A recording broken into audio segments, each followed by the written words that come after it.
हाँ भाई, तो अभी तक हमने बात की थी पेपर 1 हमने पूरा सा देख लिया था। पेपर 1 हमें बहुत आसान था, फिजिकल केमिस्ट्री का पार्ट स्पेशली बहुत ही आसान क्वेश्चन आए थे।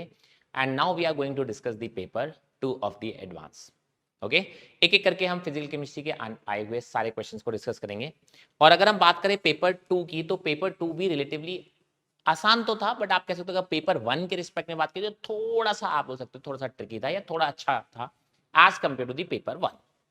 तो एक एक क्वेश्चन करके देखेंगे। अगेन अगर हम देखें, ये था आपका पेपर 2 का पहला क्वेश्चन। जैसे पेपर 1 में पेपर बहुत पहला क्वेश्चन केमिस्ट्री का बहुत आसान आया था, उसी तरीके से पेपर 2 में भी पहला क्वेश्चन बहुत आसान है। आप बोलेंगे ये एटॉमिक स्ट्रक्चर का क्वेश्चन है। और इसने क्या बोला, according to the Bohr's model the highest kinetic energy associated with the electron in the. 4 option आपके पास है। काइनेटिक एनर्जी की बात कर रहा है। काइनेटिक एनर्जी मतलब पॉजिटिव मैग्नीट्यूड होता है। ठीक है, तो आप बोलते हो कि सर कंफ्यूजन इस क्वेश्चन में क्या होता है कि आप थोड़ा सा स्लाइटली भी बात करेंगे। तो आपने कहा एनर्जी जो होती है, total energy of electron in any orbit, that is negative. तो अगर हम एन को बढ़ाते हैं, एन बढ़ाने से उसका मैग्नीट्यूड कम होता है, नेगेटिव वाले का मैग्नीट्यूड कम होता है, तो आप कहते हो एनर्जी इंक्रीज होती है। राइट, अगर हम बात करेंगे कि वहां पे क्या होता है कि मैग्नीट्यूड अगर हम बात करते हैं तो बढ़ता है, सॉरी कम होता है जब आप एन की वैल्यू को इंक्रीज करते हैं। तो टोटल एनर्जी अगर हम बात कर रहे हैं, तो टोटल एनर्जी जो है वो क्या हो रही होती है, बढ़ रही होती है विद इंक्रीजिंग एन। हमें यहाँ काइनेटिक एनर्जी की बात की है, तो आपको पता है कि काइनेटिक एनर्जी और टोटल एनर्जी में क्या रिलेशन होता है। बेसिकली आप बोलोगे कि मैग्नीट्यूड वाइज अगर हम देखें, तो आप बोलते हो कि सर वहां पे के पॉजिटिव होती है। और आप बोलेंगे सर अगर हम फॉर्मूला जनरल फॉर्मूले में लिखने जाएं, तो काइनेटिक एनर्जी की अगर डिपेंडेंसी देखें तो सर वो आएगी Z square by N square. Kinetic energy की डिपेंडेंसी जो आती है वो Z square by N square, और इसका मैग्नीट्यूड भी पॉजिटिव होता है। तो अगर आपने कहा ये चीज इंक्रीज होगी तो काइनेटिक एनर्जी इंक्रीज होगी। हमें एक एक ऑप्शन करके, चारों ऑप्शन में आपको क्या चाहिए है, हाईएस्ट, मतलब Z square by N square की वैल्यू हाईएस्ट चाहिए। पहले की बात कर लेते हैं, first orbit of H atom. आप बोलोगे sir Z square by N square की वैल्यू आएगी 1/1। ठीक है, तो आप बोलोगे सर काइनेटिक एनर्जी जो है वो डायरेक्टली प्रोपोर्शनल टू, आपने कहा जो रेशियो आ रहा है वो क्या आ रहा है 1/1, बाकी कुछ कांस्टेंट होगा। ठीक है, तो आप बोलोगे सर ठीक है। सेकंड केस की अगर हम बात करें, तो सेकंड केस की अगर हम बात करते हैं, तो आप बोलते हैं first orbit of helium plus, तो आप ये बोलोगे सर हीलियम प्लस की बात करें तो z की वैल्यू होगी 2, तो 2 का स्क्वायर होगा 4। और फर्स्ट ऑर्बिट है तो आप बोलोगे सर 1 का स्क्वायर दैट इज 1। तो ये जो आपकी वैल्यू आ रही है kinetic energy is proportional to, बाकी तो कांस्टेंट होगा, कांस्टेंट सबके लिए सेम होगा। आप बोलोगे सर ये जो रिलेशन आएगा दैट इज प्रोपोर्शनल टू 4, है ना। तो हम यहाँ पे कह सकते हैं कि अगर हम लिखना चाहें तो काइनेटिक एनर्जी सम कांस्टेंट, है ना, सम कांस्टेंट इनटू 1, यहाँ पे some constant into 4। Third option की अगर हम बात करें, second orbit of helium plus की बात हो रही है। सेकंड ऑर्बिट की अगर हम बात करें तो काइनेटिक एनर्जी क्या हो जाएगा, सम कांस्टेंट इनटू z की वैल्यू यहाँ पे भी 2 रखोगे तो सर उसका स्क्वायर हो जाएगा 4। n की वैल्यू, सेकंड ऑर्बिट है तो n की वैल्यू हो जाएगी 2, तो 2 का स्क्वायर हो जाएगा 4। आप बोलोगे sir that is equal to c into 1। Fourth option की अगर हम बात करें तो second orbit of lithium 2 plus, तो काइनेटिक एनर्जी इक्वल टू क्या हो जाएगा, some constant into second orbit of lithium, lithium के लिए z की वैल्यू हो जाएगी 3, 3 का स्क्वायर होगा 9। एंड आप बोलोगे n की वैल्यू क्या रखनी है 2, 2 का स्क्वायर हो जाएगा 4। तो 9/4 यानी कि सर ये वैल्यू आएगी c इंटू 2.25। तो अगर देखा जाए तो इसमें सबसे बड़ी वैल्यू कौन सी आ रही है सर, दैट इज दिस। तो सेकंड ऑप्शन में वैल्यू कांस्टेंट इनटू 4 आ रहा है, तो आप बोलोगे sir second option is the correct option. बहुत ही आसान एटॉमिक स्ट्रक्चर। एटॉमिक स्ट्रक्चर के आपको पिछले बार भी एक क्वेश्चन मिला था, वो भी बहुत आसान था पेपर 1 में, और पेपर 2 में भी जो क्वेश्चन आया वो बहुत ही आसान था। नाउ हम बढ़ते हैं अगले क्वेश्चन की तरफ। अगला क्वेश्चन अगेन हम इसको बोलेंगे मूल कंसेप्ट का, बोलेंगे मूल कंसेप्ट का क्वेश्चन है। और अगेन बहुत ही आसान क्वेश्चन है मेरे हिसाब से, इस टाइप के क्वेश्चन आपसे बहुत आसानी से बन जाएंगे। क्या दे रखा है, in a metal deficient oxide sample MxY2O4, आपके पास एक कंपाउंड दे रखा है, मेटल डेफिशिएंट है। आपने कहा कि सर उसका फॉर्मूला कुछ ऐसा दे रखा है MxY2O4, उसमें जो प्रेजेंट है M+2 फॉर्म में भी प्रेजेंट है, M+3 फॉर्म में भी प्रेजेंट है। ठीक है भाई, Y जो है Y+3 फॉर्म में प्रेजेंट है, और ऑक्सीजन तो आपको पता है सर वो -2 फॉर्म में ही प्रेजेंट होगा। ठीक है, आपने कहा if the fraction of M2 plus ion present in M is, अगर टोटल M की बात करें उसका अगर M2 प्लस आयन जो हम बोलेंगे तो वो कितना है 1/3 फ्रैक्शन है। मतलब टोटल M कितने प्रेजेंट है X, उसका 1/3, मतलब M2 प्लस जो है वो X/3 है। तो सर बचा हुआ m+3 होगा, आप बोलोगे sir that is 2x/3। I hope this is very clear. ठीक है, तो अगर हम मानते हैं एक मॉलिक्यूल की बात करें उसमें अगर x एटम्स मिल रहे हैं m के, ठीक है, तो आप बोलोगे सर उसमें से x/3 एटम्स किसके जाएंगे, आपने कहा +2 होंगे, आयंस के फॉर्म में होंगे, और 2x/3 किसके फॉर्म में होंगे सर, वो +3 आयंस के फॉर्म में होंगे, और y+3 कितने होंगे उसमें 2, और आप बोलोगे सर ऑक्सीजन के ऑक्साइड कितने होंगे 4। इनको अगर हम बोले क्योंकि कंपाउंड न्यूट्रल है तो जितने भी आपके इनके जो फॉर्मल चार्जेस इनको ऐड करेंगे तो उसका सम कितना आना चाहिए 0, तो आप बोलेंगे ऐड करके बस 0 रख देना है। देखो x/3 into +2, 2x/3 into +3, 2 times of +3 for y, आपने कहा कि sir +4 times of oxide ions, इनका सम कितना होना चाहिए 0। इनको जरा सॉल्व करेंगे तो ये आएगा आपका 2x/3 और 6x, तो ये आएगा 8x/3। यहाँ पर देखिए माइनस का 8 और प्लस का 6, तो कितना हो जाएगा माइनस का 2 इक्वल टू 0। तो आप बोलोगे सर 8x/3 इक्वल टू 2, तो आप बोलोगे सर x की वैल्यू कितनी आ रही है, यहाँ 2 से 4 कैंसिल हो जाएगा, इज दैट क्लियर। तो x की वैल्यू आ रही है 3/4, दैट इज 0.75। x की वैल्यू ही हमको इसमें फाइंड आउट करनी थी। आई होप वेरी क्लियर, बहुत ही आसान क्वेश्चन है, और जो आंसर आ रहा है वो आ रहा है डी ऑप्शन। तो बहुत ही आसान क्वेश्चन, मोल कंसेप्ट का आएगा ये क्वेश्चन, हम कहेंगे मोल कंसेप्ट से सॉल्व हो जाता है, तो फिजिकल केमिस्ट्री का एक। नाउ एक और इलेक्ट्रोकेमिस्ट्री की आप बात करें तो इलेक्ट्रोकेमिस्ट्री का एक क्वेश्चन है, ये हाइड्रोजन जो लिया है उसकी आपको इलेक्ट्रोलाइसिस कराई है उन्होंने, और उसके प्रोडक्ट के बारे में आपसे कुछ बातें की हैं, कुछ स्टेटमेंट दे रखे हैं, उसमें हमको बताना है कि कौन कौन से स्टेटमेंट आपके करेक्ट होंगे। ठीक है, तो ये क्वेश्चन आप कह सकते हो जो थोड़ा सा अच्छा था फिजिकल केमिस्ट्री में।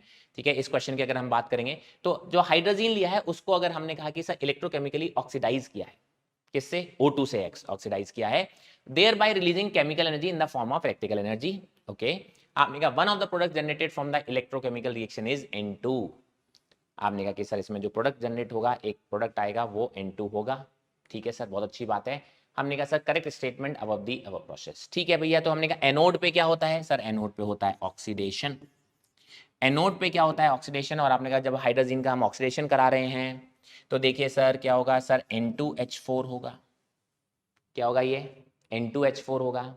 पानी में जो आपके प्रेजेंट हाइड्रोक्साइड आयंस हैं OH-, इनके साथ रिएक्ट करके बेसिकली ये क्या बनाएगा आपका N2 में कन्वर्ट हो जाएगा, और किस में प्रेजेंट, आप बोलोगे सर H2 में चला जाएगा। यहां पे अगर हम बात करें, देखिए आप बोलेंगे सर यहां पे ये किस में आएगा, -2 ऑक्सीडेशन स्टेट में होगा। यहां पे अगर हम बात करें तो इसकी ऑक्सीडेशन स्टेट कितनी होगी 0। तो अब आप जरा देखिए, अगर एक नाइट्रोजन की अगर हम बात करते हैं, एक नाइट्रोजन यहां पर है, आपने कहा कि सर उस -2 से 0 में जा रहा है, मतलब 2 इलेक्ट्रॉन रिलीज कर रहा है। यहाँ पे 2 नाइट्रोजन है, यहाँ पे भी 2 नाइट्रोजन है, तो आप बोलते हो टोटल 4 इलेक्ट्रॉन रिलीज हुए होंगे। आपने कहा सर 4 इलेक्ट्रॉन यहाँ पे रिलीज हुए होंगे। हाँ सर, हमने कहा बाकी हाइड्रोजन और ऑक्सीजन को भी अगर हम बैलेंस करेंगे तो H4, आपने कहा सर यहाँ पर देखें तो जो बैलेंस करने पे आपकी रिएक्शन आ रही है वो आ रही है शायद 4HOH-, और ये रिएक्शन तो गई आपकी एनोड पे। आपने कहा कैथोड पे क्या होगा सर, कैथोड पे जो होगा वो आप बोलोगे सर जो ऑक्सीजन है उसका रिडक्शन होगा, आप बोलोगे सर O2 प्लस, आप बोलते हो कि H2O, यहाँ पे कुछ इलेक्ट्रॉन इसको लेंगे और ये किस में कन्वर्ट हो जाएंगे OH- में। ठीक है, आपने कहा कि जरा देखिए कि यहाँ पे अगर मुझे 4 इलेक्ट्रॉन्स अगर हम बोले सेम सेल रिएक्शन बनाने में हम क्या बोलते हैं, नंबर ऑफ इलेक्ट्रॉन सेम रखते हैं, तो आप बोलते हो कि देखिए यहाँ पे ये 0 पर है, किस पे रहेगी ये 0 पर रहेगा, इसका ऑक्सीडेशन स्टेट यहाँ पर कितना होगा, एलिमेंट्री स्टेट है तो ये क्या होगा 0। यहाँ पर ऑक्सीजन किस में आएगा -2 में। वी ऑल नो दैट अगर यहाँ पे एक ऑक्सीजन आपने कहा कि 0 से किस में जा रहा है -2 से, तो 2 ऑक्सीजन 0 से जाएंगे -2 पे, तो आप बोलोगे सर कितने इलेक्ट्रॉन ये लेंगे, आप बोलोगे सर ये भी 4 इलेक्ट्रॉन यहाँ पर लग रहे होंगे। ठीक है, अगर हम इनको बैलेंस करने जाएंगे तो अगर बैलेंस करते हैं तो सर बैलेंस करने में यहाँ पे आएगा 4OH- और यहाँ पर हो जाएगा आपका 2। जरा यहाँ पे देखिए सारी की सारी इक्वेशन बैलेंस हो गई। तो ये आपके एनोड और कैथोड पे होने वाली रिएक्शन लिखी हुई है। अब हमने कहा कि सर जरा ध्यान से देखेंगे, हम एक एक स्टेप पढ़ेंगे। तो पहला स्टेटमेंट क्या दे रखा है, OH- ions react with N2H4 at the anode to form N2 and water releasing 4 electrons to the anode. अरे वाह, एनोड रिएक्शन में एज इट इज जो हो रहा है वो यहाँ पे आपके पहले स्टेटमेंट में लिखा हुआ है। जो भी चीज आपकी एनोड पे हो रही है एग्जैक्टली फर्स्ट स्टेटमेंट में लिखी हुई है, तो ये स्टेटमेंट आपका हो गया करेक्ट। सेकेंड की अगर हम बात करें, at the cathode N2H4 breaks to N2 and nascent hydrogen no nine. Cathode पे तो भैया O2 का क्या हो रहा है, रिडक्शन हो रहा है। कैथोड पे आपका यहाँ पे ये ऑक्सीडेशन की बात कर रहे हैं, नहीं भैया, ये स्टेटमेंट रॉन्ग है। थर्ड की बात करें, at the cathode molecular oxygen gets converted to OH minus. Cathode पे जो मॉलिक्यूलर ऑक्सीजन है O2 जो मॉलिक्यूल के फॉर्म में है, that is getting converted into OH minus. ये स्टेटमेंट बिल्कुल सही है। तो आप बोलते हो कि सर इसमें सी स्टेटमेंट भी सही है। डी की बात करते हैं, oxides of nitrogen are major by products of the electrochemical process. ये एक ट्रिकी स्टेटमेंट है। मैं आपको बता दूं इसमें क्या होता है कि अगर मेरा ऑक्सीजन एक्सेस में होता है तो आप बोलते हो कि सर इसमें जो आपके बाय प्रोडक्ट बनते हैं वो नाइट्रोजन के ऑक्साइड बनते हैं। लेकिन अगर हम उसमें मेंशन करते हैं कि सर ऑक्सीजन आपका एक्सेस में होना चाहिए, क्योंकि यहां पर ऐसा कुछ मेंशन नहीं है, तो मैं इस स्टेटमेंट को अवॉइड करूंगा। मैं बोलूंगा कि मेरे हिसाब से ये स्टेटमेंट सही नहीं है, राइट। तो हो सकता है कि सर इस स्टेटमेंट पे बात आके थोड़ा कॉन्ट्राडिक्शन क्रिएट हो सकता है, बट अभी मेरे हिसाब से ये आंसर में करेक्ट स्टेटमेंट नहीं होना चाहिए। मैं फिर आपको बोलूंगा, मल्टीपल करेक्ट वाले में मैं हमेशा अवॉइड करूंगा कि सर अगर मुझे थोड़ा सा भी डाउट होगा, जब तक मेरे है ना पूरा आपका दिल जिगर फेफड़ा गुर्दा सब कुछ नहीं बोलेगा ये स्टेटमेंट सही है, तब तक मैं उसको टच नहीं करूंगा। क्योंकि मुझे मालूम है कि अगर मैंने एक करेक्ट स्टेटमेंट मिस भी कर दिया तो भी मुझे पार्शियल मार्किंग मिल जाएगी, है ना। लेकिन बिल्कुल भी डाउट में आके मुझे कोई स्टेटमेंट गलत नहीं टिक करना है। तो मैं अभी इस स्टेटमेंट को रॉन्ग ही मानूंगा, क्योंकि मेरे हिसाब से जब तक यहाँ पे एक्सेस ऑफ ऑक्सीजन नहीं मेंशन किया जाएगा तब तक ये वाला स्टेटमेंट सही नहीं होना चाहिए। क्लियर है ये स्टेटमेंट। तो ये एक क्वेश्चन आप कह सकते हो जो थोड़ा सा अच्छा था फिजिकल केमिस्ट्री में, मतलब अभी तक का पेपर 1 और पेपर 2 की बात, एक क्वेश्चन थोड़ा सा जिसमें आपको थोड़ा अलग से कंसेप्ट है, ये आपको पता होना चाहिए था। हर किसी को ये नॉर्मल रिएक्शन नहीं है जो सबको याद रहती है, ठीक है। Let's move on to the next question of the paper 2 physical chemistry. To form a complete monolayer of acetic acid on 1 gram of charcoal, 100 ml of 0.5 molar acetic acid was used. Some of the acetic acid remain unadsorbed. आपने कहा sir acetic acid को हम adsorb करा रहे हैं किस पे, charcoal पे। आपने जो सोल्यूशन लिया है वो 100 ml सोल्यूशन लिया है 0.5 मोलर एसिटिक एसिड।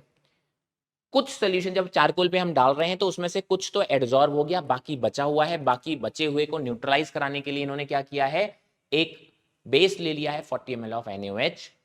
उसको न्यूट्रलाइज कराने के लिए इतना बेस की रिक्वायरमेंट आई, इतना बेस उसमें लगा। फिर बोला गया कि अगर एक मॉलिक्यूल एसिटिक एसिड का इतना एरिया कवर करता है तो हमें P की वैल्यू बताना है। आपको सरफेस एरिया दे रखा है चारकोल का कि सर इतना चारकोल का एरिया है, यहां पर देखिए पर ग्राम इतना एरिया है, ठीक है। तो क्योंकि यहाँ 1 ग्राम चारकोल है तो टोटल एरिया भी यही हो जाएगा, क्योंकि यहाँ पर ग्राम आपका इतना मीटर स्क्वायर एरिया दे रखा है, SI यूनिट में दे रखी है बातें। और एवोगैड्रो नंबर की वैल्यू देखिए, ध्यान रखिए एवोगैड्रो की वैल्यू 6.0 इंटू 10 की पावर 23 यूज करनी है यहाँ पे। तो ये भी आसान सा क्वेश्चन है। देखिए तो सबसे पहले हम ये कहेंगे कि सर हमारे पास अगर देखा जाए एसिटिक एसिड के कितने मिलीमोल्स अवेलेबल हैं। आपने कहा सर 100 इंटू 0.5 मोलर, राइट। तो आप बोलोगे सर कितने मिलीमोल्स आ जाएंगे, ये आ जाएंगे आपके 50 मिलीमोल्स। ये 50 मिलीमोल्स मेरे पास एसिटिक एसिड के अवेलेबल हैं, जिसमें NaOH कितने की रिक्वायरमेंट आ रही है आप जरा देखिए, दोनों का n फैक्टर कितना होगा 1। तो आप बोलोगे कि सर यहाँ पर जरा देखिए कि सर 1 मोल NaOH 1 मोल एसिटिक एसिड को खत्म करेगा, तो जितने मोल्स आपके NaOH के लगे होंगे उतने ही मोल्स आपके एसिटिक एसिड के रिमेनिंग बच रहे होंगे। तो मैंने कहा यहाँ कितने मिलीमोल्स आपके बच रहे हैं, तो volume into 40 into 1, that is 40 millimoles आपके NaOH के लग रहे हैं। मतलब आपके एसिटिक एसिड में के 40 मोल्स तो अनएडजॉर्ब बचते, तो फिर एडजॉर्ब कितने हुए, केवल 10 मिलीमोल्स। कितने एडजॉर्ब हुए, केवल 10 मिलीमोल्स। जो लेयर बनाई वो किसने बनाई, 10 मिलीमोल्स ने बनाई, आया ना। आपने कहा बहुत अच्छी बात है। तो 10 मिलीमोल्स मतलब अगर हम उसको तो आप बोलेंगे 10 इंटू 10 की power -3 moles of acetic acid are adsorbed. ये है मोल्स। मोल्स में अगर मैं Na का मल्टीप्लाई करूं 6.0 इंटू 10 की पावर 23, इतने मॉलिक्यूल्स हैं, ये इतने मॉलिक्यूल्स हैं। और हर मॉलिक्यूल जो सरफेस एरिया बता रहा है कितना ऑक्यूपाई कर रहा है। आपने कहा सर एक मॉलिक्यूल अगर इतना सरफेस एरिया ऑक्यूपाई कर रहा है, SI यूनिट में है देखिए फिर से मीटर स्क्वायर, तो टोटल एरिया कितना होगा, एक का एरिया आपने कहा sir total number of molecules, तो टोटल एरिया जो ऑक्यूपाई होगा वो इतना होगा। अब चारकोल का टोटल एरिया अवेलेबल कितना है, आपने कहा कि सर वो ये पर ग्राम इतना है, हमारे पास 1 ही ग्राम चारकोल है, तो आप बोलोगे सर 1.5 इंटू 10⁻²। इसको सॉल्व कर लेना है 10⁻23, 10⁻⁻23। ठीक है भाई, आपने कहा जरा यहाँ पर देखो 10 की पावर ये हो जाएगा 10⁻⁻2, यहाँ पे अगर हम इसको डिवाइड करें 1.5 से 6 पॉइंट तो ये आ जाएगा 4 टाइम्स, तो P की वैल्यू जो आ रही है 10⁻², यहाँ से सॉल्व होके जाएगा 10⁻⁻2, तो बेसिकली आप बोलोगे 0.25 इंटू 10⁻4, यही आ रहा ना भाई। P की वैल्यू जो आ रही है वो आ रही है 0.25 इंटू 10⁻4, और अगर हम इसको सॉल्व करें तो 2500, P की जो एब्सोल्यूट वैल्यू आ रही है वो 2500। तो अगेन एक क्वेश्चन, ये थोड़ा आसान सा ही क्वेश्चन है ना, इसमें भी आप कहेंगे कोई बहुत ज़्यादा दम या जान नहीं थी। सिमिलर क्वेश्चन एक बार और एडवांस पास ईयर पूछ चुका है ना, पास में सिमिलर क्वेश्चन से एक बार और पूछ चुका है, कुछ उसी तरीके के क्वेश्चन है। अगर आपने एडवांस के PYQs भी अच्छे से लगाए होंगे तो ये क्वेश्चन बहुत आसान लगेगा। चलिए let's move on to the next question. Again बहुत ही आसान सोल्यूशन चैप्टर का क्वेश्चन है ये। ठीक है, आपके पास देखिए क्या दे रखा है, दो वेसल दे रखे हैं, vessel 1 and vessel 2। Vessel 1 and vessel 2, आपको दो वेसल दे रखे हैं और आपसे कहा है कि सर दोनों में नॉन वोलेटाइल सोल्यूट है ना, X है इसमें जिसका W2 ग्राम है और W1 ग्राम इसमें सॉल्वेंट है। वेसल 2 में कौन है, Y है, Y का कितना, Y का भी W2 ग्राम और W1 ग्राम इसमें कौन है, वाटर है। सॉल्वेंट आपने कहा कि सर दोनों में सेम, मास ऑफ सॉल्यूट भी दोनों में सेम। ठीक है, both the vessels are at the same temperature and pressure, दोनों की प्रेशर और टेम्परेचर को भी कैसा बोला गया है, सेम बोला गया है, राइट। ठीक है भाई, the molar mass of X is 80% that of Y। Okay, मुझे और इंफॉर्मेशन दे रखी है कि molar mass of X equal to 0.8 times of My। मैं कह सकता हूं कि mx अपॉन my जो है दैट इज इक्वल टू 0.8। मुझे ये डेटा भी गिवन है। Want of factor for X is 1.2 times of that of Y। मैंने कहा सर want of factor में एक रिलेशन और दे रखा है, आपने कहा sir that is equal to 1.2 times of IY। मैं बोल देता हूं sir IX upon IY is equal to 1.2। ये एक और डेटा दे रखा है। नाउ आपको क्या बताना है कि sir the elevation of boiling point for solution in vessel 1 is 10% of the solution vessel 2। Delta T भी बताना है, X का कितने परसेंटेज है या कितने टाइम्स है, परसेंटेज निकाल लेंगे हम उसमें डेल्टा टीबी ऑफ वाई के। बहुत ही आसान, दोनों ही केस में आप क्या लगा दोगे, आपने कहा कि सर दोनों ही केस में हम यहाँ पे डेल्टा टीबी का फॉर्मूला लगा देंगे, delta T B for the X upon delta T B for the Y is equal to I for X, K B दोनों के लिए same, molality of X I Y K B into molality of Y. Sir molality होता है number of moles of solute, number of moles of solute is given mass of solute that is W2 upon molar mass of solute यानी X divide by mass of solvent in kg, mass of solvent in kg। मैंने कहा sir W1 अभी ग्राम में ले रहा हूं मैं, kg में ले रहा हूं क्योंकि मुझे मालूम है दोनों का ही ग्राम में, तो ग्राम से ग्राम क्या हो जाएगा, कैंसिल आउट हो जाएगा। आपने कहा सिमिलरली अगर मैं मोललिटी ऑफ Y यानी सेकेंड वेसल की बात करूंगा तो आप क्या बोलोगे, सर वहां पे भी गया है, मास तो सेम है बट मोलर मास अलग है और सॉल्वेंट का मास भी सेम दे रखा है। इधर क्लियर, सारी चीजें देखिए बहुत ही आसानी से कैंसिल आउट हो रही हैं। सर ये भी कैंसिल आउट हो गया, ये दोनों मास भी, डेटा भी बहुत आसान दे रखा है। तो अगर मैं बात करूं मोललिटी ऑफ एक्स वाई, ये आ जाएगा आपका My ऊपर जाएगा और Mx नीचे आएगा। इधर क्लियर, बस आपको डेटा रखना है and you will get the answer. Sir पीछे से डेटा उठा के रख दीजिए, Ix अपॉन IY हमने ये वैल्यू ऑलरेडी फाइंड आउट कर रखी है, that is 1.2। Mx upon My is equal to My by Mx, और आपने कहा सर Mx अपॉन My कितना है 0.8, तो इसका रेसिप्रोकल कर देंगे तो आप बोलोगे sir that is equal to 1 upon 0.8। ठीक है, तो आप बोलोगे सर इसकी वैल्यू क्या रख देंगे हम 1 अपॉन 0.8। इसको सॉल्व करेंगे तो sir delta T B X equal to आ रहा है 1.5 टाइम्स, इधर लेके आएंगे तो डेल्टा टी बी वाई।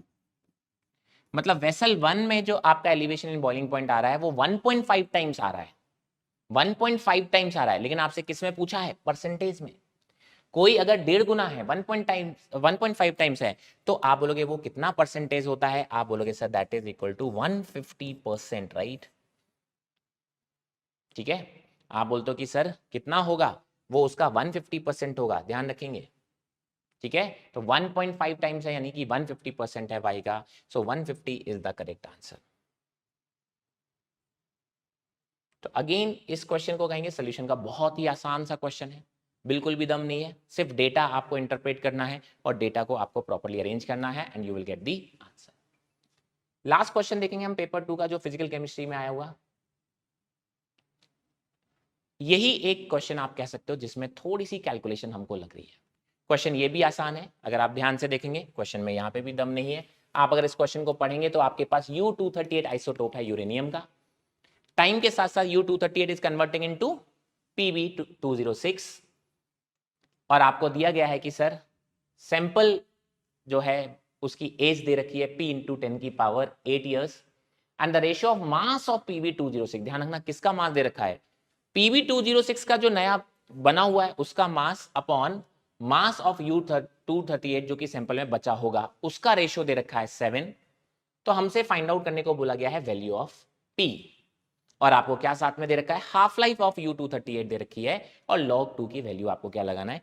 थोड़ी सी कैलकुलेशन मुझे लग रही है इस क्वेश्चन में, तो वो देख लेते हैं। आपने कहा सर देखिए जितनी भी रेडियो एक्टिव रिएक्शन होती है सारी की सारी फर्स्ट ऑर्डर रिएक्शन होती है, तो हमको पता है कि सर हमें फर्स्ट ऑर्डर रिएक्शन के हिसाब से सॉल्व करना है। इसमें आप बोलोगे सर इनिशियली मेरे पास पूरा का पूरा यूरेनियम होगा और टाइम के साथ साथ ये टूट रहा होगा किसमें? पीवी में।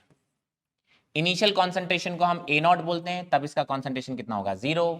आफ्टर सम टाइम आपने कहा सर जो बचा हुआ होगा मतलब X एंटिटीज जो हैं, या आप बोलोगे X एटम्स होंगे यूरेनियम के, वो टूट गए होंगे। आपने कहा सर एक एटम टूटेगा तो एक बनेगा, तो आपने कहा अगर X टूटे हैं तो आप बोलोगे सर X Pb बन गए होंगे। Is that clear? तो आप क्या बोलोगे कि सर ये मेरा रिमेनिंग यूरेनियम है, ये मेरा इनिशियल यूरेनियम है, और अगर हम फर्स्ट ऑर्डर की रिएक्शन का लिखें तो टाइम इज इक्वल टू होता है 1 upon rate constant into 2.303 log A0 upon A0 minus x. ये इक्वेशन हमने बहुत बार यूज किया है, बहुत ही बेसिक इक्वेशन है। आपने कहा बस बेसिकली आपको देखिए K की वैल्यू चाहिए, ठीक है?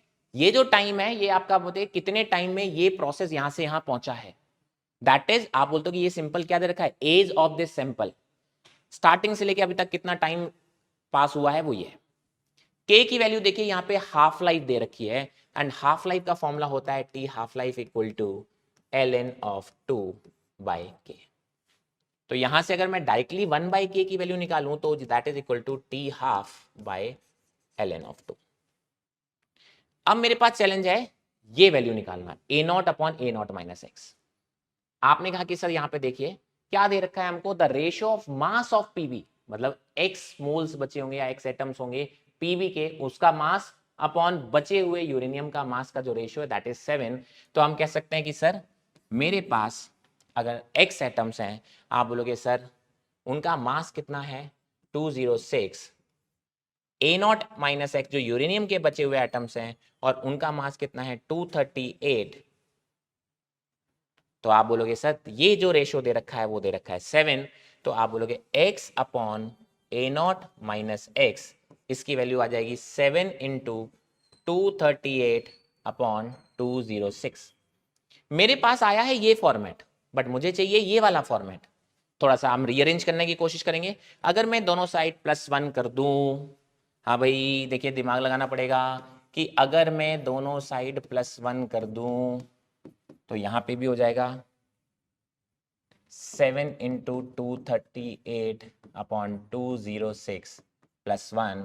सॉल्व करेंगे तो x plus A0 minus x upon A0 minus x, sir cancel हो जाएगा। इसको 7 इंटू 238 जरा ऐड कीजिए, क्या होगा? मल्टीप्लाई करके 7 8 जार 56, आप बोलोगे 7 3 21, ये भी 6, और बोलोगे sir plus 206 divide by 206। Clear है? यहाँ पे आ गई हमें जो वैल्यू चाहिए थी। मैंने कहा ना बस यही एक क्वेश्चन था जिसमें थोड़ी कैलकुलेशन लग रही है, थोड़ा लेंदी कैलकुलेशन जा रही है। आपने कहा जरा इसको ऐड कर लीजिए, 6 और 6 12, कैरी 1 7 और ये, ठीक है। अगर इसको हम डिवाइड करके रख देंगे तो 206 से अगर हम डिवाइड कर रहे हैं तो 206 9 पॉइंट अप्रोक्सीमेटली 9.08 के अराउंड, ठीक है। तो ये वैल्यू हमको मिल गई, उठा के वैल्यू रख दें हमारे इस फॉर्मूले में and just we need to solve it and will get the values. तो हमने कहा कि सर जो t की वैल्यू है, जरा देखें ये जो टाइम है ये कितना है, इसकी बात करेंगे तो ये p इंटू 10 की पावर 8 है। 1/k की वैल्यू अगर हम बात करेंगे तो 1/k की वैल्यू है t हाफ। t हाफ कहाँ है भैया, ये रहा 4.5 इंटू 10 की पावर 9, ठीक है। पूरा 1/k की वैल्यू उठा के रख रहे हैं। 1/k की वैल्यू आपने कहा कि sir t half bye ln2, आपने कहा ln ऑफ 2, ln ऑफ 2 0.693, यहाँ पे आएगा 2.303। ये लॉग की वैल्यू हमने अभी निकाली, ये लॉग आ रहा है अप्रोक्सीमेटली 9 या 9.08 ही लिख लो अभी तो, ठीक है भाई।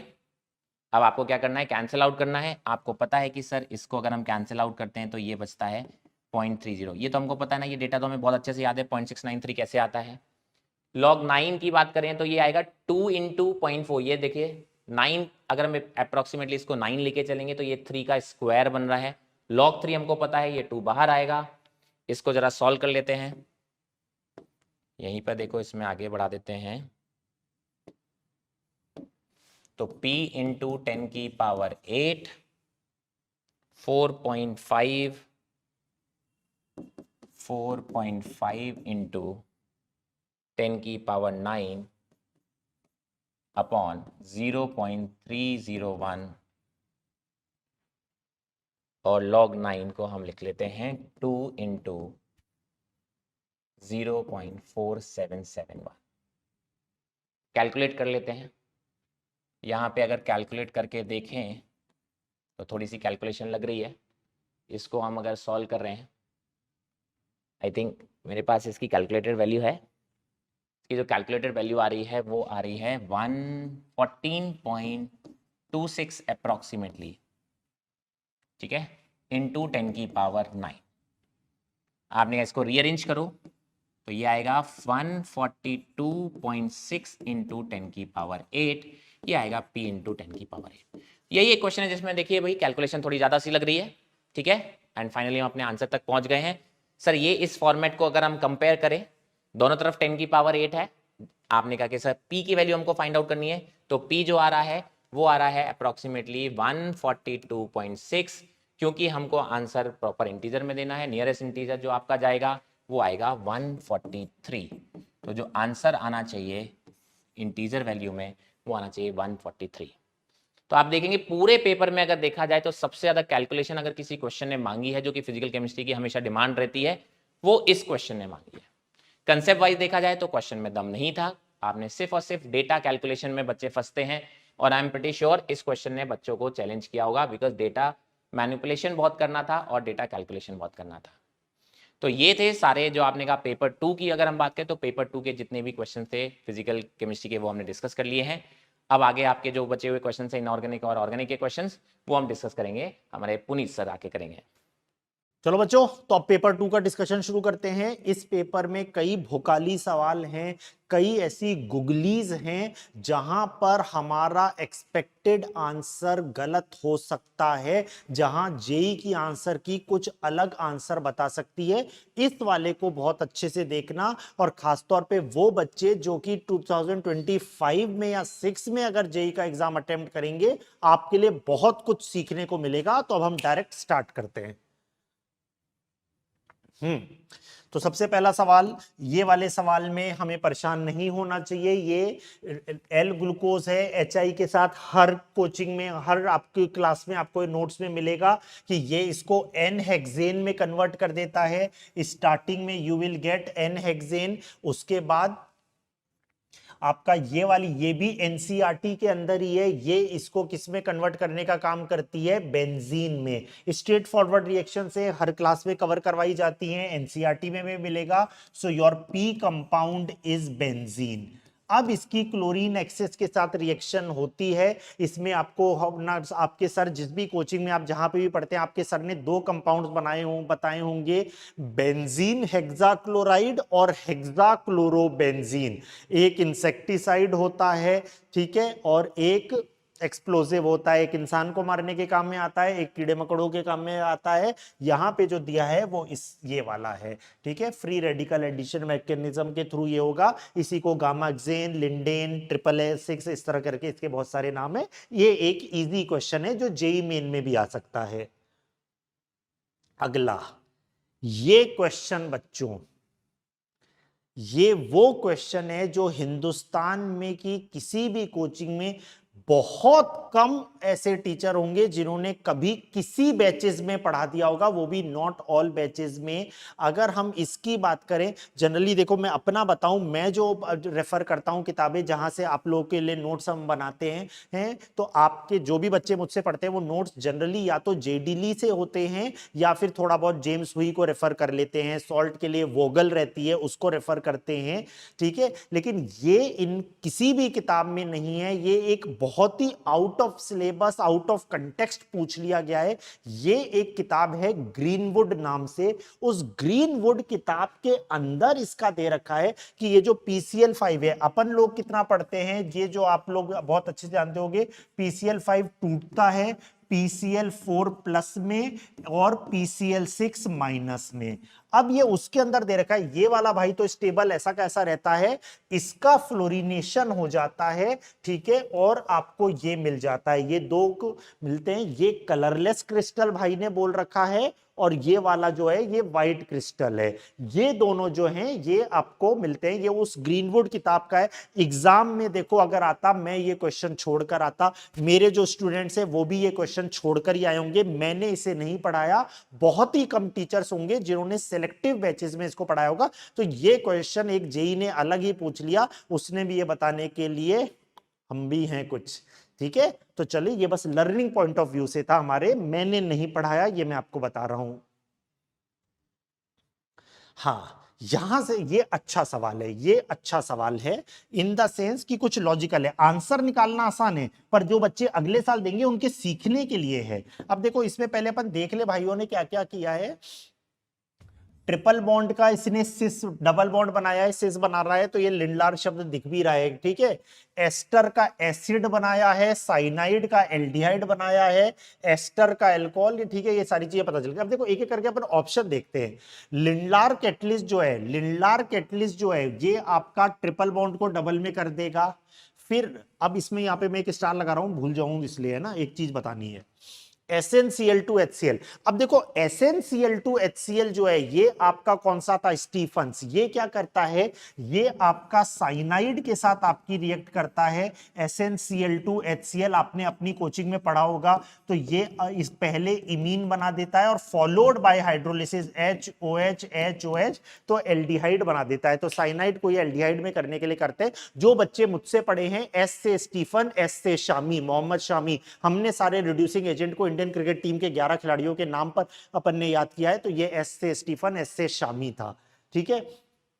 अब ये यहां पर देखो क्या पेच फंस सकता है। ये SnCl2HCl, कई लोग ने इसको ये अब मान रहे होंगे कि साइनाइड जो है CHO में कन्वर्ट हो गया। अब देखो अगर वो एक बार के लिए माने CHO में कन्वर्ट हुआ है, तो भी NaBH4 अगर तुम बाद में ले रहे हो तो NaBH4 उस CHO को अल्कोहल में कन्वर्ट कर देगा। तो ये वाली चीज नहीं होगी, ठीक है। तो ये एल्डिहाइड अगर यहां पे आपने बना दिया तो एल्डिहाइड को NaBH4 अल्कोहल में कन्वर्ट कर देगा, तो ये पॉसिबल नहीं है। और दूसरा, अगर आप थोड़ा और घुस के देखो, भाई साहब हाइड्रोलिसिस बाद में कह रहा है, यहां पर ये SnCl2HCl तक ही रोक रहा है। यानी इसका मतलब जो है कि ये शायद इमीन तक ही बना रहा है और NaBH4 इमीन को रिड्यूस कर देता है। बहुत स्ट्रेस देके हमने किया हुआ है, ये ऑलरेडी जेईई मेन में भी आ चुका है। NaBH4 एल्डिहाइड कीटोन RCOCl को करता है, ये तो हर कोई जानता है। ये साथ में और भी कुछ ग्रुप्स को करता है, जिसमें इमीन है जो ऑलरेडी जेई मेन पूछ चुका है। तो अगर ये गाड़ी यहाँ पे एल्डिहाइड तक गई होती तो भी ये गलत होता, क्योंकि अल्कोहल बन जाता। और अगर ये गाड़ी इमीन तक रुकी है और फिर NaBH आ रहा है तो इसने इसको अमीन बना दिया होगा। तो यानी इसका मतलब ये तो हर हालत में गलत है। और इनफैक्ट क्या क्या गलत है, जब जब जिस भी ऑप्शन में NaBH4 को SnCl2HCl के बाद दिया गया है वो सारे ऑप्शन गलत होंगे, क्योंकि ये SN2Cl2 ये इस साइनाइड का एल्डिहाइड बनाएगा तो भी गलत, इमीन पे रोकेगा तो भी गलत। तो मैं इसी तरह बी ऑप्शन ये भी, इसको भी मार दूं क्या? ये वाला भी अपना क्रॉस हो गया, ये भी मैंने हटा दिया है। अब इधर सी देखे, NaBH4 ने एस्टर का कुछ नहीं करेगा, साइनाइड का कुछ नहीं करेगा, इसको निपटा दिया उसने, ये सी ऑप्शन में। यहां पर ये अल्कोहल बन गया, यहां तक ये ले आए। फिर SnCl2HCl, अब SnCl2HCl फॉलोड बाय H3O+, तो यानी अब ये CHO भी आ गया, ये वाला काम भी हो गया, ठीक है। और उसके बाद अब H3O+ में एस्टर का एसिड भी बन जाएगा, ये वाला काम भी हो गया। एस्टर का एसिड बन जाएगा, ये भी काम हो गया। तो बच क्या रहा है अब इस वाले में? अब लिंडार, अब ट्रिपल बॉन्ड का डबल बॉन्ड। यार ये सारे हो गए, रिपीट रिपीट रिपीट। NaBH4 ने पहले कीटोन का अल्कोहल किया, SnCl2 और H3O+ ने साइनाइड का एल्डिहाइड बनाया, हाइड्रोलिसिस ने इस एस्टर का एसिड बनाया, इस एस्टर का अल्कोहल बनाया, सिर्फ बचा था triple bond Lindlar catalyst. C is the right option. इधर देखें, लिंडार कैटलिस्ट हाइड्रोजन, तो चलो इसने ट्रिपल बॉन्ड को ने वो निपटा दिया, ट्रिपल बॉन्ड का डबल। पहले NaBH4 लिया तो उसने कीटोन का अल्कोहल बनाया, और फिर यही वाली चीज SN2 ये साइनाइड का एल्डिहाइड बन जाएगा, हाइड्रोलिसिस से दोनों एस्टर, तो ये वाला भी सही है। एक छोटा सा पेज जो मैं सोच रहा हूं वो ये है, अब हालांकि मैं नहीं एक्सपेक्ट कर रहा कि बच्चों को इस लेवल पे टेस्ट किया जाएगा। ये जो होता है ना, ये लिंडार कैटलिस्ट और हाइड्रोजन, ये साइनाइड को भी पार्शली तोड़ के इमीन तक ले जाता है। ये कमी किताबों में मेंशन्ड है, कभी बच्चे ये जानते होंगे। तो लिंडार कैटलिस्ट क्या है, ये इसको डिस्टर्ब कर सकता है। तो अगर ये वाली चीज ये डिस्टर्ब हो गई तो फिर आंसर इफेक्ट हो जाएगा। एक बार के लिए अपन माने कि चलो ये अपने साथ ये गेम नहीं खेल रहा, क्योंकि अगर ये हो गया तो इस वाले में ये इमीन बना और NaBH4 ने इसको NH2 में कर दिया होगा, तब ये अमीन बन गया होगा। तो उस सिचुएशन में ये आंसर गलत हो जाएगा। पर शायद जेई इस लेवल पे टेस्ट ना करे, पर फिर भी ये नॉलेज के हिसाब से करना कि ये चीज हो सकती है, ये भी हो सकती है। लिंडार साइनाइड को इमीन तक ले जा सकता है। फिलहाल के लिए अपन अभी हमारे रेगुलर सर्कमस्टांसेस में C and D will be the correct answer. अगर जेई ने उसको कंसिडर किया है, C will be the correct answer. ठीक है, अब आप नोट करना, इस पेपर में ऐसे और भी गुगलीज आएंगी। Straightforward JEE Main level का क्वेश्चन है कि आप मुझे अलाउ करोगे मैं डायरेक्ट कर लूं। ये वाला अपना H2SO7 क्या है? सल्फ्यूरिक एसिड का पायरो एसिड है। जो बच्चे मुझसे पढ़े हुए हैं, मेरे पढ़ने वाले स्टूडेंट्स, आपको M/N वाला रूल पता है, मैंने आपको M/N वाला रूल बनाया था। तो ये इसका ये स्ट्रक्चर होता है, ये इसी में ही एक O और आ जाता है, ये यहाँ पर एक और एक O आ जाता है। आपका पेरोक्साइड लिंकेज यही होता है, ये जो O बन जाता है, ये जो ये है, ये गांधी जी का या हैरी पॉटर का चश्मा है, O इसको कहते हैं। ये H2SO8 को हर बच्चा जानता है, मार्शल एसिड है, तो ये नहीं हुआ, ये हो गया H2SO5। ये क्या है? ये सल्फ्यूरस एसिड का पायरो एसिड रहता है।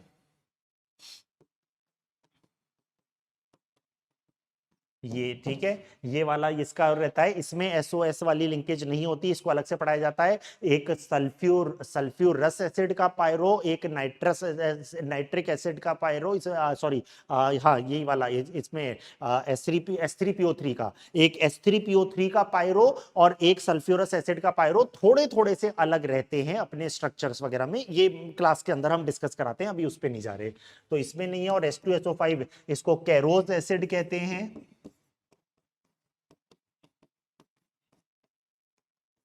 तो ये अगेन ये चश्मा हैरी पॉटर वाला आ गया। ठीक है, तो अपना क्या आ गया? बी और डी।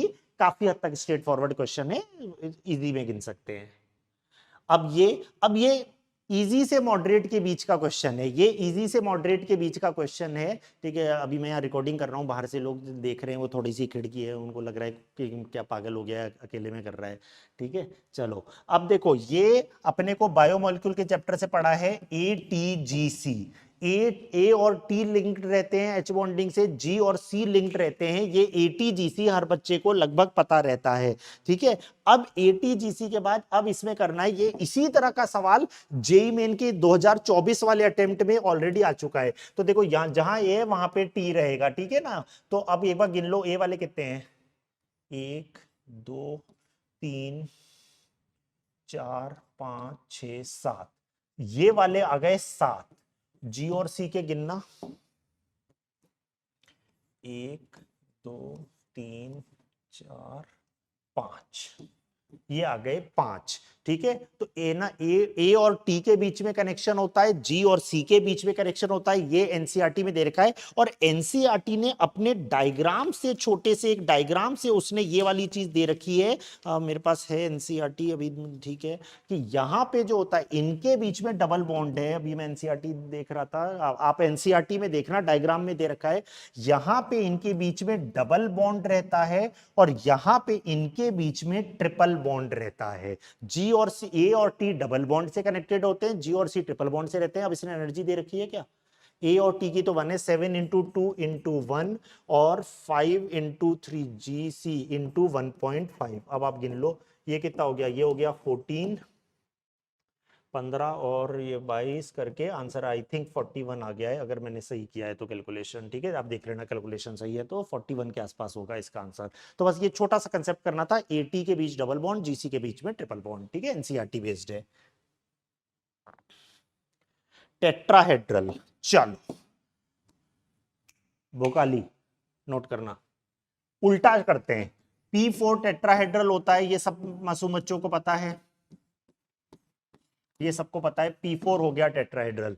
इधर से बात करें Cu वाला, Cu किसमें, +1 में है, Cu 3d10 4s1, एक गया तो 3d10 4s0, तो फिर अब जो भी चार जाने बाहर ही आएंगे, हाइब्रिडाइजेशन sp3 हो गया, यानी टेट्राहेड्रल हो गया। ICl4 माइनस, ICl4 7 + 4 11 और 1 12, तो यानी 12/2 6, हाइब्रिडाइजेशन है sp3d2, सराउंडिंग एटम होने चाहिए 6 हैं 4, तो यह ऑक्टाहेड्रल विद 2 लोन पेयर, तो ये बन जाएगा आपका स्क्वायर प्लेनर। पीडी वाला तो जैसे ही 4D और 5D में आते हैं हमेशा पेयरिंग हो जाती है, कोई भी लिगेंड हो वो पेयरिंग का काम कर जाता है। तो अगर 4 होंगे, या आपने अपने नोट्स में पढ़ा होगा, ये DsP2 हाइब्रिडाइज्ड रहता है, यानी this is square planar. PCl4+, अभी अपन ने अभी क्वेश्चन जो किया था, PCl5 टूटता है PCl4+ और PCl6 माइनस में, और उसके बाद उसने और भूखाली चीजें करवा दी। PCl4+ का अगर हाइब्रिडेशन 5 5 + 4 9 9 - 1 8 8 का मतलब 4, यानी sp3, तो ये हो गया sp3 यानी टेट्राहेड्रल। ये एक और टेट्राहेड्रल आ गया। XCF4 की बात करें, 8 + 4 12 12/2 6 6, यानी sp3d2 होने चाहिए सराउंडिंग एटम 6 हैं 4, यानी ये हो गया स्क्वायर प्लेनर। इसकी बात करें, ऐसे में आपको पता है NO जो होता है वो पॉजिटिवली चार्ज रहता है, NO पे प्लस चार्ज रहेगा तो CO पे -1 आ जाएगा। 3d7 4s2, तो ये बन जाएगा 3d8 4s2, pair strong field ligand है, कार्बन मोनोऑक्साइड तो वाइस कैप्टन रहता है लिगेंड्स का, पेयरिंग हो जाएगी 3d8 4s2, इधर आ गए तो 3d10, तो यानी जो भी भरेंगे बाहर भरेंगे sp3 से। अगर मान लो किसी बच्चे को NO+1 ना सूझता, अगर वो न्यूट्रल मानता कोबाल्ट का, अगर मान लो न्यूट्रल मानता कोबाल्ट का, तो फंस सक 3d9 पे आ जाता, ट्रांसफेरेंस के केस में फंस सकता था, NO+1 पता होना था। अब देखो भैया, ये जो आया है ये है भोकाली, कोबाल्ट है यहाँ पे प्लस, कोबाल्ट है 0 पे, ये इसकी का वाला जो अभी मैं जो मन में जो मैंने बोला ना कि अगर वो +1 नहीं पता होता, कोबाल्ट को -1 की जगह 0 लेता तो फंस सकता था। अब यहां पे क्या हुआ है, इस ये है 3d7 4s2, ठीक है। अगर मैं VBT के हिसाब से ही भर दूं, मुझे दूसरी चीज आपको बतानी है, ये पेयरिंग करके सारे इधर आ जाएंगे तो ये बन जाएंगे 9, 1 2 3 4 5 6 7 8 9, मैंने VBT के हिसाब से बता दिया। अब देखो यहां पे कायदे से इसके अंदर होना चाहिए ट्रांसफेरेंस। ट्रांसफेरेंस के लिए कंडीशंस क्या होती है? ट्रांसफेरेंस याद है ना, वो स्विंगर सॉल्ट वाला, स्विट्जर सॉल्ट वाला, CuNH342+ में एक इलेक्ट्रॉन कूद के उधर चला जाता है। तो उसके लिए कंडीशन क्या है ट्रांसफेरेंस के लिए? एक स्ट्रॉन्ग फील्ड लिगेंड होना चाहिए, एक ही अनपेयर्ड इलेक्ट्रॉन होना चाहिए, और possibility of inner orbital complex होनी चाहिए कि अगर उस इलेक्ट्रॉन को मैं कुदा दूं तो मेरा यहां से DsP2 या D2sp3 बनना चाहिए। तो ये सारी कंडीशन सेटिस्फाई कर रहा है। स्ट्रॉन्ग फील्ड लिगेंड है, एक ही अनपेयर्ड इलेक्ट्रॉन है, और अगर मैंने इसको कुदा दिया तो फिर ये बन जाएगा DsP2 यानी स्क्वायर प्लेनर। लेकिन इसका फैक्चुअल बताया गया है, कायदे से officially this should be the answer, लेकिन किसी रिसर्च पेपर में किसी एक बहुत अननोन सोर्स के अंदर इसको टेट्राहेड्रल माना गया है, इसको sp3 माना गया है। ठीक है, तो अगर ट्रांसफेरेंस की कंडीशन कंसीडर की जाए it will be square planar, और अगर एक किसी लेस नोन सोर्स को अगर माना जाए then this will be tetrahedral. बरोबर, तो बहुत अच्छे से इसको नोट करना और जेई की आंसर की से मैच करना। हाँ, ये भी एक अच्छा क्वेश्चन है बच्चों। अब देखो इसमें ये फेरिक क्लोराइड टेस्ट दे रहा है। फेरिक क्लोराइड टेस्ट सुनते ही आपके दिमाग में फिनॉल आ गया, यानी OH ग्रुप आने चाहिए। डज नॉट हैव, O3 है, 3 ऑक्सीजन है और इंट्रामोलिकुलर एच बॉन्डिंग नहीं है, यानी अपने दिमाग में आ रहा है इसको अल्टरनेट पोजीशन 135 पे लगाना होगा। अरे यार, ये तो फ्लोरोग्लूसिनॉल, ठीक है, ये फ्लोरोग्लूसिनॉल है, आपने कहीं ना कहीं पढ़ा होगा। अब ये कह रहा है ये 3 इक्विवेलेंट्स ऑफ NH2O से रिएक्ट करके एंजाइम बना रहा है। भाई साहब, ये रिएक्शन तो बोर्ड लेवल की आ गई, ये तो एल्डिहाइड और कीटोन देते हैं।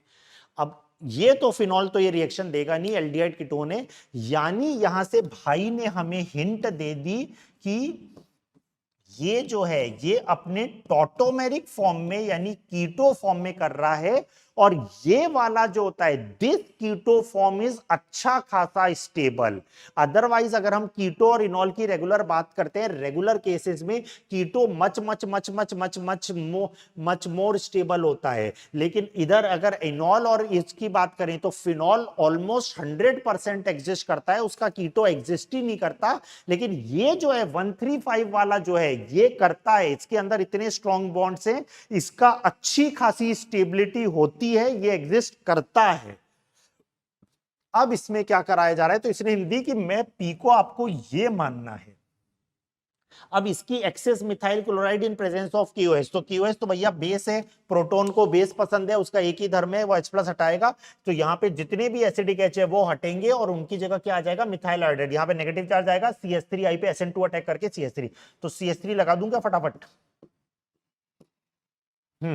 यहां पे मैंने ये CH3 लगा दिया, तो ये जो बन गया ये मेरा R बन गया। अब इसकी एक्सेस में आइसोब्यूटाइल मैग्नीशियम ब्रोमाइड से रिएक्शन है। अब बच्चों मैं आपके लिए एक इंपॉर्टेंट चीज बता रहा हूं, इसको नोट करना, ये कम अवेलेबल है और we will match this with the official answer key कि जेई ने क्या किया है। देखो, अगर मेरे पास ये है और इधर मैं स्टेरिक हिंड्रेंस कर दूं, अगर मैं स्टेरिक हिंड्रेंस कर दूं, अब अगर मैं इसकी रिएक्शन एक नॉर्मल RMGX से अगर मैं करवाऊं, एक R जो है CH3 ले लूं, एक छोटा सा प्राइमरी वगैरह टाइप का मैं ले लूं, तो इतनी ज्यादा स्टेरिक हिंड्रेंस है कि यहां पे कोई रिएक्शन नहीं होती है। लेकिन इसी कंपाउंड का ये एक कम अवेलेबल सोर्सेज में है कि अगर इसमें मैंने ऐसा ग्रिग्नार्ड ले लिया, वो भी आइसो वाला बोल रहा है ना अपने को, क्या दिया था, आइसोब्यूटाइल मैग्नीशियम, आइसोब्यूटाइल ना, तो मेरे को एक और बनाना पड़ेगा।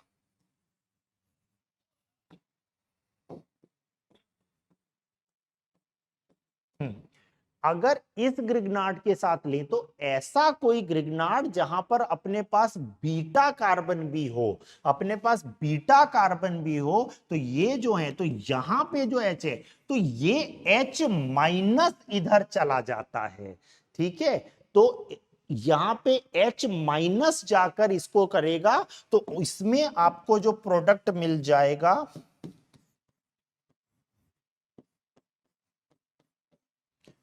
ये O माइनस और ये H, ये जैसा था वैसा का वैसा हो जाएगा। तो अब देखो मैं ध्यान से बोलता रहा हूं, अगर इस वाले में आपने डायरेक्ट आइसोप्रोपाइल किया, ठीक है, कई बच्चों ने ये किया होगा, अगर डायरेक्ट करें ये अगर इधर इधर और इधर अटैक कराएं तो हमको क्या आंसर मिल रहा है?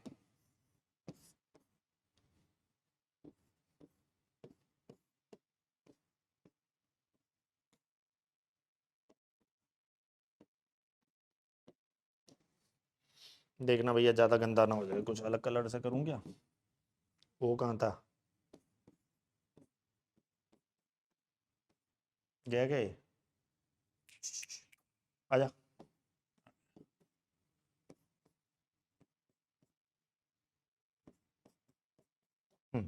और फिर O H O H O H. देखो जो ज्यादातर बच्चों ने एग्जाम में किया होगा, पहले मैं वो वाला कर रहा हूं कि ये बनाया और इसमें ग्रिग्नार्ड की रिएक्शन करा दी।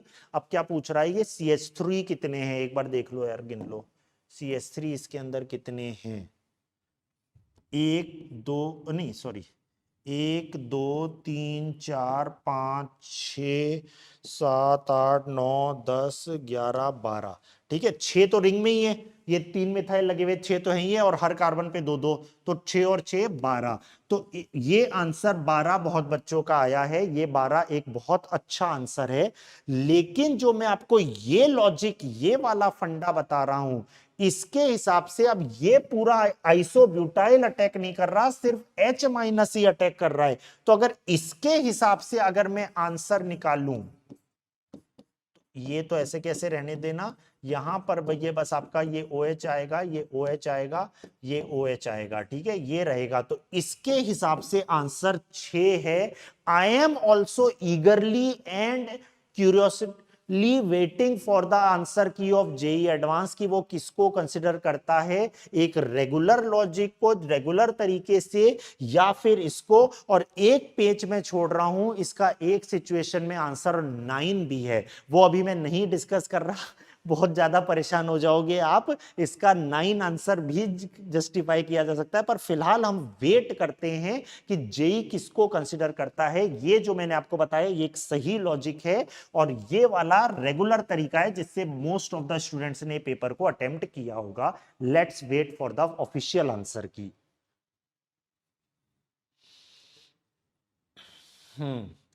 अब देखो ये वाला सवाल था, ऐसे दिखने वगैरह में भोकाली टाइप का लग रहा है, मैं अपन शॉर्ट में इसकी बात कर लेते हैं कि देखो डीकलराइज कर रहा है ब्रोमीन वाटर को, तो यानी डबल बॉन्ड हो गया।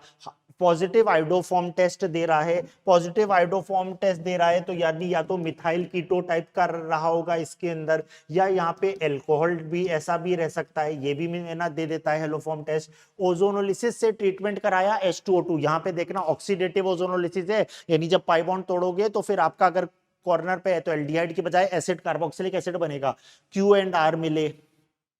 क्यू आयोडोफॉर्म दे रहा है, आर आयोडोफॉर्म नहीं दे रहा है, यानी क्यू में अगेन कुछ इस टाइप की चीज है, आर में नहीं है।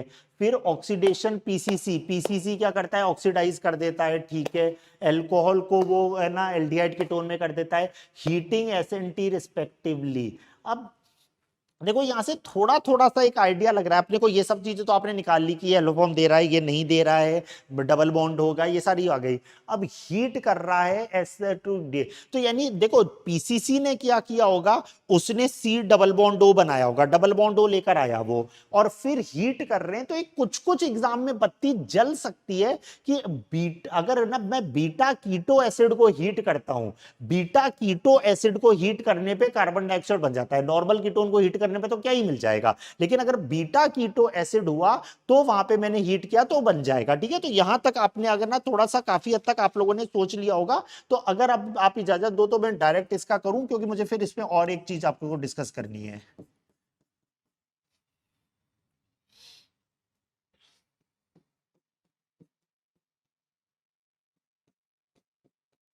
देखना कुछ इस टाइप का, अगर ना देखो अगर ये इस टाइप का कुछ बैठ रहा है क्या, और फिर अब आप करोगे ना, क्योंकि इसमें ना एक ये चीज है कि डबल बॉन्ड जो है वो इधर भी हो सकता था, इधर भी हो सकता था, ये थोड़ा सा भी अपन डिस्कस करते हैं। अब देखो इस वाले में किया, डीकलराइजेस ब्रोमीन वाटर हो रहा है, ये पॉजिटिव हेलोफॉर्म है, ये वाला हेलोफॉर्म दे देगा, ये वाला नहीं देगा, ठीक है। ओजोनोलिसिस किया, यहां पे इसको तोड़ा, तो ये क्या बना देगा, ओजोनोलिसिस करने पर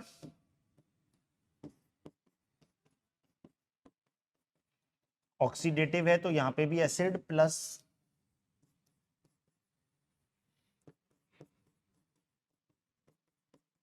ये अपना बन रहा है, ठीक है। फिर इसका क्या किया है वो, ये कंपाउंड आर, एक एक हेलोफॉर्म, बिल्कुल ये हेलोफॉर्म दे रहा है, ये हेलोफॉर्म नहीं दे रहा है। फिर पीसीसी के साथ कराया, तो यार यहीं पे कर दूं क्या, तो अब ये OH हटके यहाँ पे डबल बॉन्ड O लग गया, OH हटके यहाँ पे डबल बॉन्ड O लग गया, ठीक है। और फिर इसके बाद ये क्या कह रहा है कि इसको हीट किया, ये भी बीटा कीटो एसिड है, ये भी बीटा कीटो एसिड है। अगर मैं इसको हीट करूं, दोनों में से कार्बन डाइऑक्साइड निकल जाएगी, कार्बन डाइऑक्साइड अगर मैं निकाल देता हूं, यहां से 2 ब्यूटेनॉन मिल रहा है, यहां से अपना एसीटोन मिल रहा है, ये अपने बन गए SN2, बहुत ऐसे ये टी और ये वाला गया। फिर उसके बाद पॉलीमराइजेशन वगैरह हो रही है। तो देखो यहां से ना, वो जो मैं कह रहा था डबल बॉन्ड आप अगर ट्राई करना, वो इधर भी हो सकता था, इधर भी हो सकता था। यहां पर ये जो पॉलीमराइजेशन वगैरह कह रहा है, ये एनसीईआरटी के पॉलीमर्स चैप्टर में उसने एक दे रखा है PHBV, और ये पहले भी पूछा जा चुका है। एनसीईआरटी का एक के अंदर पॉलीमर में PHBV बायोडिग्रेडेबल पॉलीमर वगैरह के बारे में पूछा गया है। तो उसके अंदर 3 hydroxy butanoic acid, 3 hydroxy pentanoic acid को लेके उसने कराया। तो ये गाड़ी मैंने उसी डायरेक्शन में हमने की है कि ये जो बन रहा है 1 2 3 4, 3 हाइड्रोक्सी ब्यूटेनोइक एसिड है। ये जो बन रहा है 1 2 3 4 5, 3 हाइड्रोक्सी पेंटेनोइक एसिड है। तो उस डायरेक्शन में जा रही है, वहां से ये डबल बॉन्ड की प्लेसिंग वगैरह अपने को पता चल गई, ठीक है। अब बात करें क्वेश्चन क्या था, इसमें क्वेश्चन क्या था, आई थिंक क्वेश्चन आया नहीं है, रुको मैं देख लेता हूं उसमें क्वेश्चन क्या था। Number of oxygen atom in SN2, तो यहां पर भी एक ऑक्सीजन है, इधर भी एक ऑक्सीजन एटम है, तो जो भी वो क्वेश्चन था, तो उसमें आंसर क्या आ जाएगा 2। फिर अब अगला क्वेश्चन क्या था, अच्छा ये वाला था मॉलिक्यूलर वेट ऑफ, हाँ यहां पे कई बच्चों से गलती हुई होगी। देखो इसको आप समझें, इसको समझें। देखो जब भी ये पॉलीमराइजेशन होता है, जैसे ये RC डबल बॉन्ड OH, ठीक है, प्लस R-OH है, तो हमें पता है ये ऐसे यहां से ये वाटर निकला, ये इसने ये जल छोड़ा, तो जब ये 2 यूनिट मिले हैं, तो फिर 1 मोल पानी का निकला है। अगर ये 3 यूनिट निकले होते तो 2 मोल पानी के निकलते। तो अगर 100 यूनिट अगर मिले हैं तो 99 मोल पानी के निकले होते, ठीक है। तो अब ये क्या बोला था इसने, 500 मोल Q के हैं, 500 मोल R के हैं। अब ये देखो ये इधर भी OH रिएक्ट करेगा, इधर भी करेगा, ये इधर से भी करेगा, इधर से भी करेगा, यानी टोटल 1000 अपनी चेन है, 1000 अपने ये हैं। तो अगर ये 1000 है तो 999 वाटर के रिमूव हुए होंगे। एक बार ये वीडियो पॉज करो, देखो मैंने क्या बोला आखिरी में, यहां पे बच्चों से गलतियां हुई हैं भाई।